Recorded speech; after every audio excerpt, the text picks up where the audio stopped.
We are gonna cross over to Mod Rise in London, 10 Downing Street. I'm Matt Rice, reporting from 10 Downing Street, London, on this beautiful summer's morning, hoping for the Prime Minister to come out and give us a wave, but he's in a meeting with Barack Obama at the moment, so might not get that opportunity. After the severe effects of World War II, the British Raj was on the verge of collapse. This is true for many reasons, none more so than the fact that Britain was facing a desperate economic situation. 6 years of war has drained Britain's financial reserves, and by the end of the war, Britain is owed £2,730 million.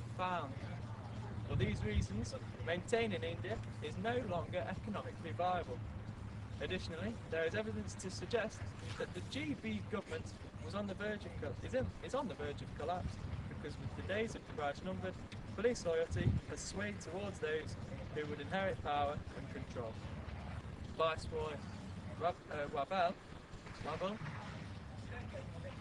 could not be sure he could contain the gathering storm in India, and as a result, it is evident that the British Raj is on the verge of collapse.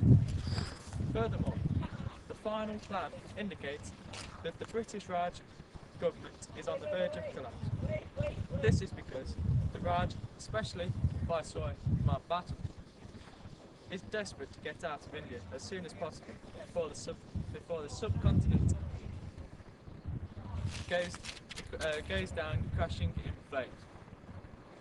The remnants of the Raj are fast losing control of the domestic situation, and Mountbatten is wary of the possibility that Britain could be swamped by events that they could no longer control.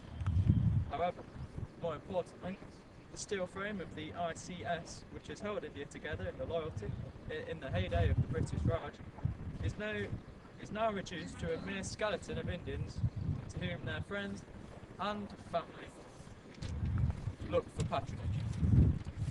Therefore, this shows that by mid-1946, as we currently are in, the British Raj are hanging on to India by the skin of their teeth. That's me, Matt Rice, and I'll pass you over to our reporter, Tom Mortimer, who is in India.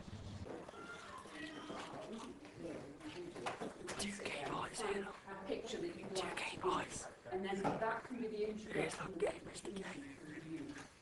Mod Rise. Mod Rice, is I it? thought you'd like these, they're cool, aren't they? Go to our Commander-in-Chief, George Bingham. Stop.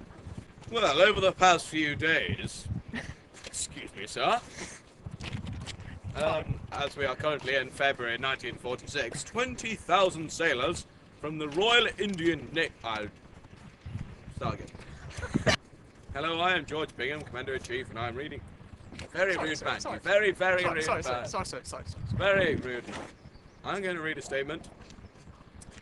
At the moment, in this current time, February 1946, 20,000 sailors from the Royal Indian Navy in Bombay, Calcutta, and Karachi took nearly 80 ships over, and a general strike was called by the Bombay Communist Party.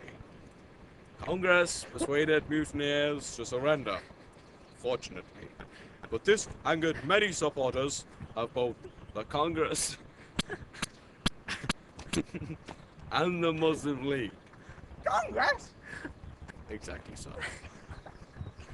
They saw more advantage, for the moment, in cooperating with the British, thus that in resistance. This united Hindus, Muslims, and Sikhs. Thank you very much. We'll go back to Tom Mortimer in India. You need the top hat, please. You could be the Commander-in-Chief walking across. Okay, fair enough.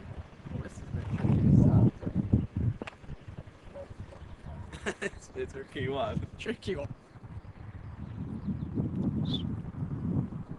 To the House of Commons, I stand here today. That they have resolved to transfer power to responsible Indian hands no later than the 30th June 1948. Responsible hands means an Indian government that is capable of maintaining the peace in India. Action. Hello, I'm Jeremy Faxon. I'm here with Mr. Matthew Ross, and we're going to be discussing the shock decision of the partition of India and whether or not Britain was determined to leave India as soon as possible. Let's just shake hands just to show our friendship. Thank you. And now we're going to walk and talk. Indeed we are. Right then, tell me a bit about your opinions, please, Mr. Ross.